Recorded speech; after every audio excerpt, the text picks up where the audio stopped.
Am I in the wrong for throwing a birthday party for my daughter while my niece is in the ICU? My daughter just turned 4 a couple days ago. My husband and I are throwing her a surprise party on Saturday and we invited her class, her friends from her dance, gymnastics classes and Girl Scouts, and her cousins.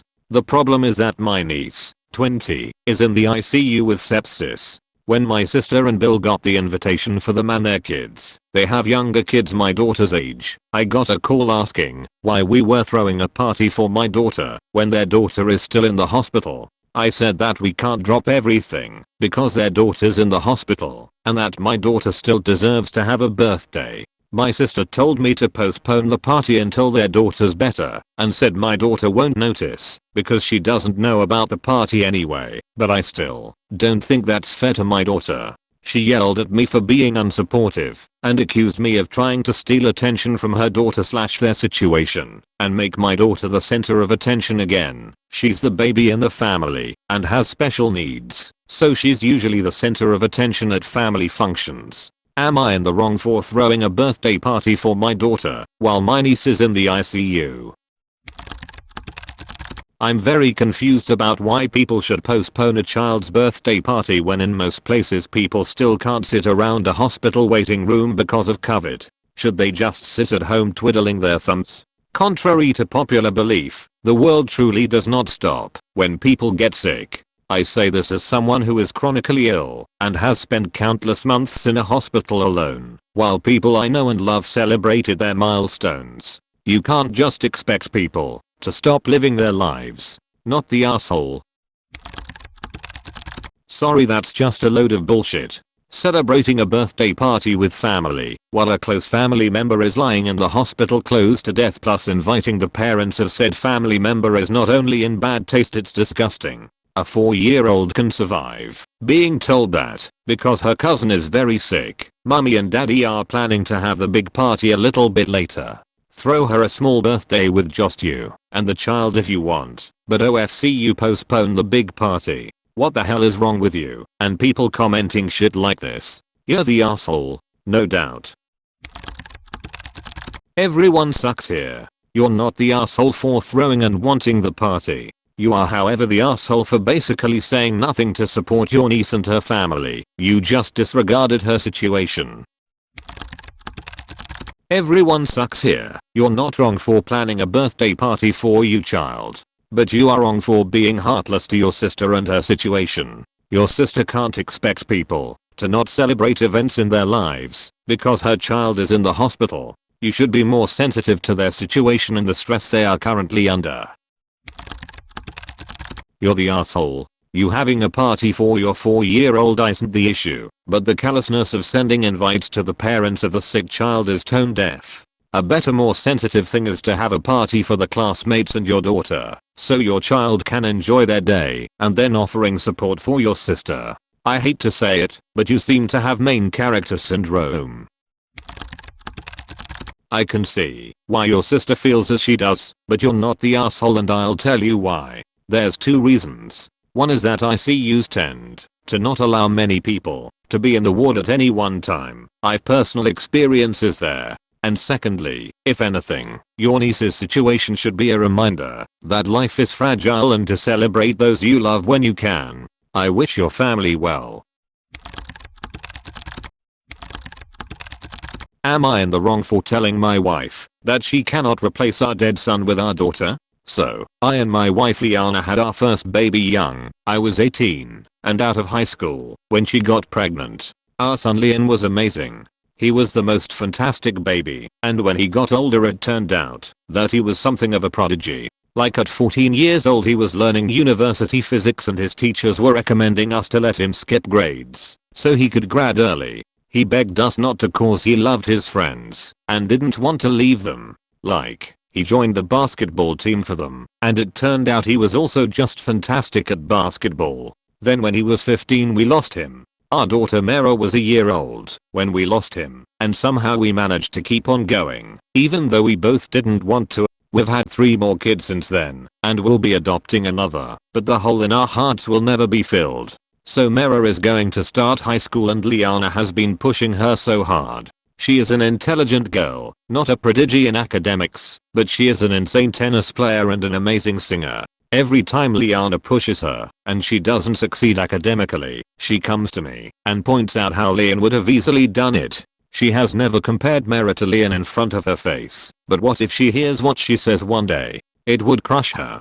So I ended up in an argument with Liana and I pointed out that Mera is her own person and she cannot turn her into a replacement for Lian. Mera practically turned volcanic and sent me to the couch and has been very curt with me since then, just calling me an asshole and saying I have no right to use our son in an argument. I feel horrible about it, but I don't think I'm the asshole, because my intention wasn't to use his memory like at all, but maybe if my head's in the sand you can let me know.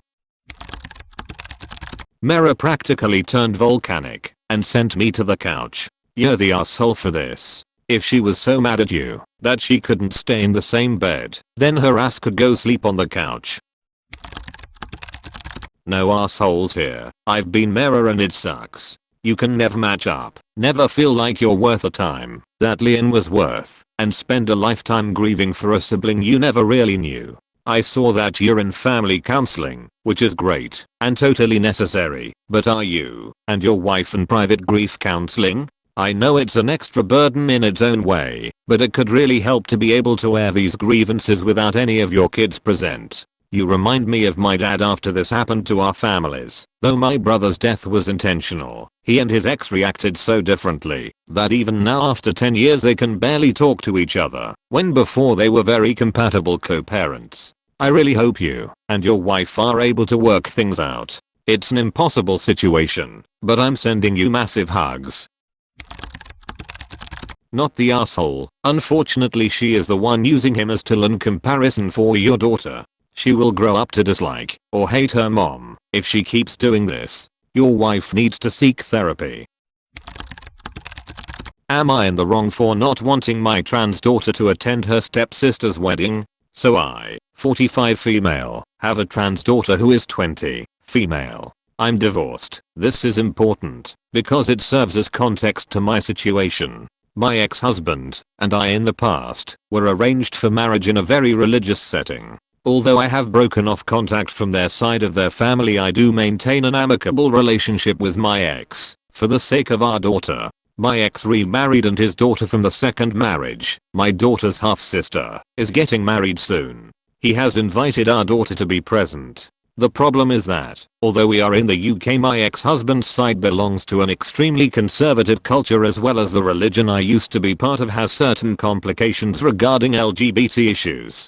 My ex-husband himself took years before he accepted my daughter as she is, and his side of the family still spreads rumors about my daughter. This marriage would not only be attended by his relatives from the UK, but also from his, and, technically my, birth country. They are not very accepting or well versed in LGBT issues, and I'm scared and almost certain they will dead name her and address her as a male since they last saw her. I'm terribly worried for my daughter because I'm quite sure that she would be humiliated. Moreover, I'm also worried that it would overshadow her stepsister's wedding and cause a feud.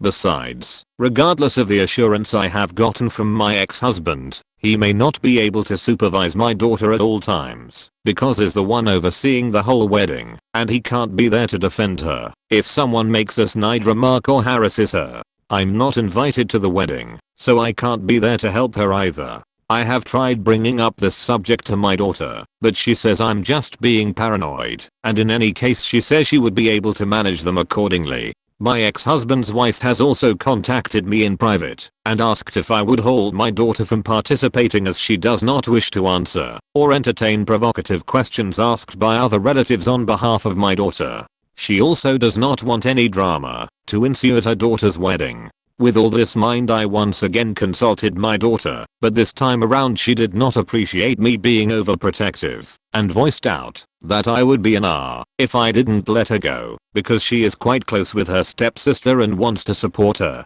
I'm deeply conflicted on whether I'm being an asshole by letting her go or stopping her from going, because on one hand I'm worried she'll get mocked by her relatives, but I also don't want to be a helicopter parent, and it is not like I can defend her from every other insult she faces in life. No assholes here. You are her mother, and you worry about the world being cruel toward her. That is perfectly natural, and as a parent of a child with disabilities, I understand that we want to protect them from all the bad in the world. But she is a grown adult, and can make her own choices. The world is not kind sometimes, and our kids are going to have to face it. She will have her father and stepsister there as support, and is aware of the treatment she may receive. Be there for her, be prepared to help her get over the experience, if it does go wrong, but ultimately it is her decision. This is very sweet. You would be the asshole if you didn't let her go, though. Let's face it. There's a good possibility that she deals with transphobic bullshit every day already. You've told her your concerns. She thinks it's worth the risk to support her half-sister. It's her decision. Let her go, support her, and if anything let her know that she can call you anytime if something happens. Is the location close enough that you can offer her a ride home in the middle of the wedding if needed? This is a toughie. So I will say I think you're not the asshole, because you just want to protect your daughter. No matter how old your child is, Mama Bear will come out. However, I think you should let her go. She says she can handle it, trust her and be at home waiting for her in case she needs comfort. Moreover, I'm also worried that it would overshadow her stepsister's wedding and cause a feud. This feels like a large part of your reasoning. You're saying that you're so worried about how they'll treat your daughter, as if your daughter isn't well aware of her experience as a woman. It sounds more like you are trying to hide her, which is very much not allyship. She is an adult. The choice to go is hers, not yours. Giving her a heads up and support is good. Forcing her not to go BC of your hang-ups and concerns of what the family you chose to divorce from is not. You would be the asshole if you continue pushing her not to go to an event she clearly wants to go to.